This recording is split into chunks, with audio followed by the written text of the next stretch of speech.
13.8 का क्या नंबर होगा? 4 नंबर। 4 नंबर। इसमें कहता है चंद्रमा का व्यास पृथ्वी के व्यास का लगभग 1/4 है। तो यहाँ समझना पड़ता है, समझो इस तरह से।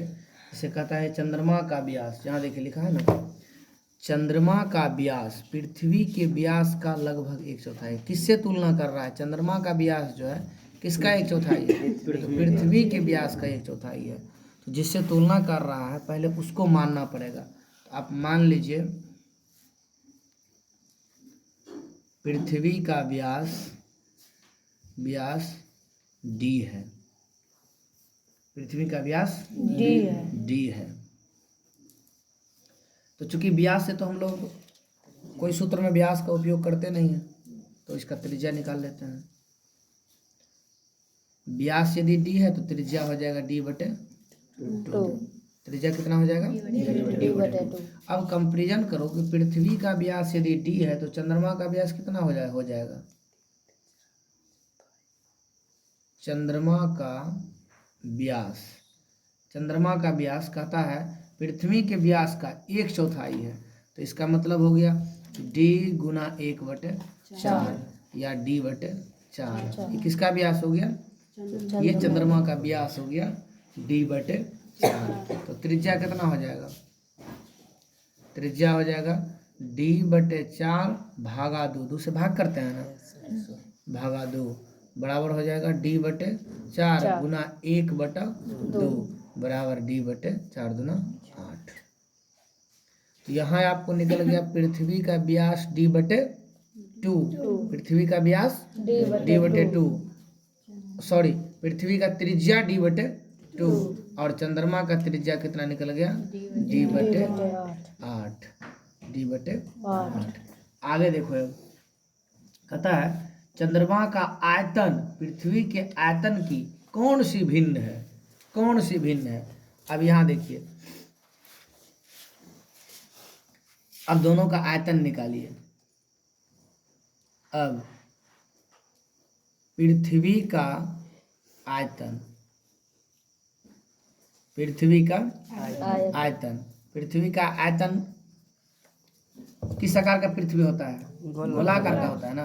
तो पृथ्वी का आयतन, गोला का आयतन क्या होता है? सूत्र 4/3 पाई r क्यूब। तो 4/3 गुना पाई का मान 22/7 r कितना है? पृथ्वी का त्रिज्या d/2 गुना d/2 गुना d/2 इतना हो गया। अब इसको आप हल कीजिए। ये 2 से 2 कट जाएगा, 2 दूना 4 कट जाएगा, फिर ये 11 बार में कट जाएगा, ठीक। तो हो जाएगा 11, ऊपर में क्या बच गया? 11d गुना d मीन्स 11d पर क्यूब बटे 7 गुना 3 सत्या 21। ये हो गया आपका पृथ्वी का आयतन। क्योंकि कोई मात्रक दिया है नहीं इसीलिए हम लोग यहाँ लिखेंगे नहीं। तो ये यहाँ लिखिएगा अतः पृथ्वी का आयतन, यहाँ लिखिएगा अतः पृथ्वी का आयतन कितना आया था तो देख सकते हैं 11d³ बटे 21 हो जाएगा आपको 11d³ बटे 21 इतना निकल गया। अब आप किसका निकालिएगा? चंद्रमा का। पुनः चंद्रमा का आयतन। तो चंद्रमा किस आकार का होता है? किस आकार का होता है चंद्रमा? गोलाकार का। किस आकार का होता है? गोला आकार का। तो फिर इसका भी क्षेत्रफल आप क्या लिखिएगा? सॉरी आयतन क्या लिखिएगा? 4/3 पाई r क्यूब। तो लिखिए 4/3 गुना 22/7 गुना कितना था इसका? d/8 d/8 गुना d/8 गुना d/8। एक बात मैं बता देना चाहूँगा, जैसे आप यहाँ 22/7 किए ना, यहाँ आप 22/7 के बदले में पाई भी रखते तो भी चलता, उसको हम बाद में बता देंगे। फिलहाल यहाँ समझिए 4 से काटेगा तो 2 बार में कट जाएगा, फिर इस 2 को काटेगा तो 11 बार में कट जाएगा। ऊपर में आपको क्या आ जा रहा है, 11d³ बटे इसको ऐसे लिख दीजिएगा 3 गुना 7 गुना 8 गुना 8, ऐसे भी आप इसको लिख सकते हैं। समझ गए ना, इसको ऐसे लिख दिए। अब किसका कह रहा है, पृथ्वी के, यहाँ क्वेश्चन में पढ़िए, चंद्रमा के व्यास का,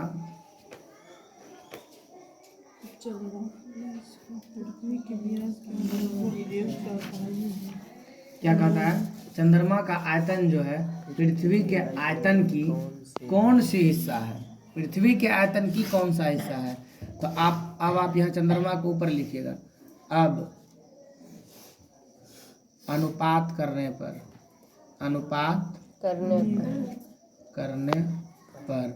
अब अनुपात आप करिएगा। यहाँ लिखिएगा चंद्रमा का आयतन बटे पृथ्वी का आयतन, बटे मीन्स भाग, चंद्रमा का आयतन आपको कितना निकला है, 11d³ बटे 3 गुना 7 गुना 8 गुना 8, भागा कर देते हैं डायरेक्ट, भागा। इसका कितना निकला है, पृथ्वी का आयतन यहाँ लिखे हुए हैं ना, अतः पृथ्वी का आयतन 11d³ बटा 21। भाग को उल्टा गुना में लिखो, 7 गुने 8 गुने 8 गुना ऊपर में 21 और नीचे में 11d³। 11 से 11 कट जाएगा, कटेगा ना। अब ये देखो, ये 21 है, यहाँ 21 है, ये दोनों भी कट जाएंगे। ऊपर में आपको क्या बचा, सिर्फ 1, और नीचे में क्या बचा, 8×8 = 64। यही आपका आंसर हो जाएगा 1/64। लिखिएगा, यहाँ लिखिएगा अतः चंद्रमा का, क्या लिखता है क्वेश्चन में, अतः चंद्रमा का